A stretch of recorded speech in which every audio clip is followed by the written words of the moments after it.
दोस्तों, जिंदगी में अक्सर हम किसी न किसी से प्यार कर बैठते हैं। हमारा वो प्यार परवान चढ़े ये जरूरी तो नहीं। उस प्यार से हम अपनी उम्मीद सारी उम्र कायम रखें, ये कितना सही है। आज एक ऐसी ही कहानी लेकर आई हूँ मैं, रविंद्र कौर, अपने पॉडकास्ट में। तो आइए शुरू करते हैं सुधा शर्मा की लिखी हुई कहानी। सुधा शर्मा की लिखी इस कहानी का नाम है प्यार का तिलिस्म।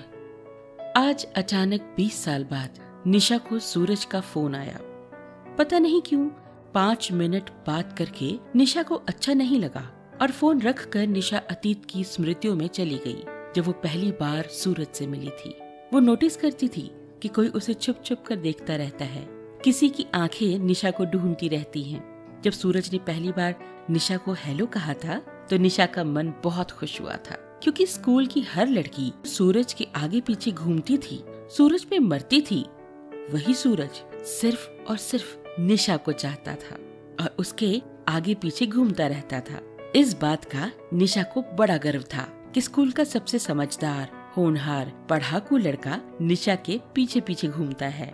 स्कूल के बाद अपनी गली में निशा घंटों सूरज का इंतजार करती, सिर्फ उसकी एक झलक देखने के लिए। हालात कुछ बदले।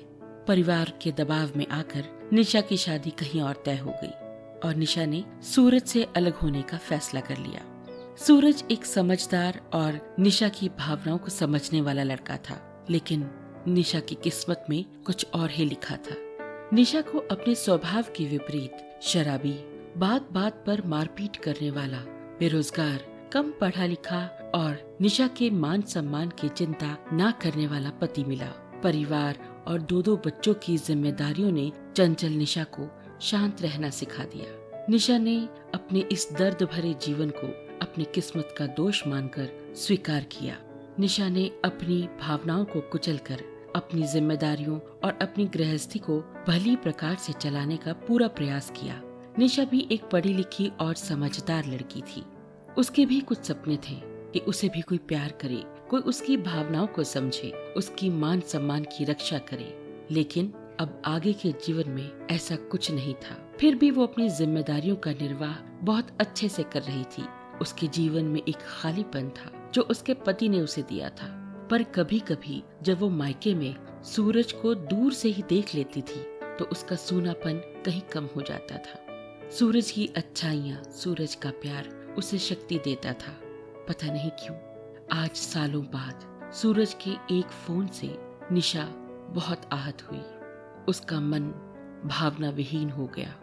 जब सूरज ने कहा, मुझे पता चला है कि तुम्हारे पति अब इस दुनिया में नहीं रहे और अगर तुम चाहो तो मैं तुम्हारी शारीरिक जरूरतों को पूरा करने के लिए हमेशा तुम्हारा साथ दूंगा, या जब तुम कहो तुम्हारी जरूरतों को पूरा करने के लिए मैं हमेशा तैयार रहूंगा।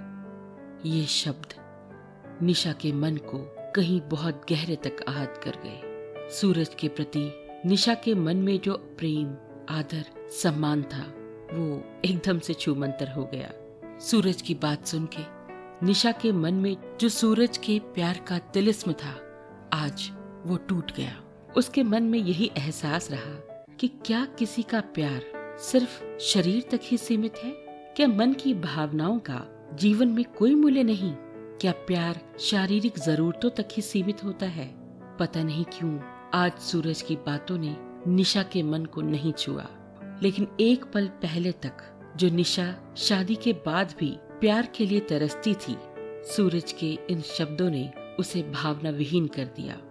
उसे ऐसा लगा कि सारी दुनिया के पुरुष एक समान हैं, जो औरत के शरीर को ज्यादा महत्व देते हैं।